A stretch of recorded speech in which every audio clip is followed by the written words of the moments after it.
Question: can factory reset remove spyware?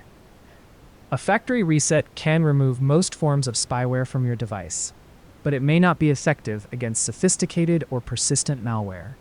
A factory reset restores your device to its original settings, deleting all data, apps, and configurations. When you perform a factory reset, the operating system is reinstalled, which typically eliminates installed apps, including spyware.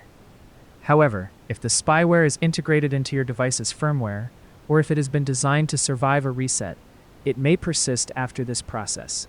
Steps for a factory reset. 1. Back up your data. Ensure you save important files and contacts, as a factory reset will erase all data. 2. Access settings. Go to your device's settings menu. 3. Locate reset option. Find the System or General Management section and select Reset or Factory Data Reset. 4. Confirm reset. Follow the prompts to confirm the reset process. 5. Set up the device. After the reset, proceed with the setup and restore your data from the backup if desired. For better security, consider scanning your device with a reputable antivirus program both before and after performing a factory reset.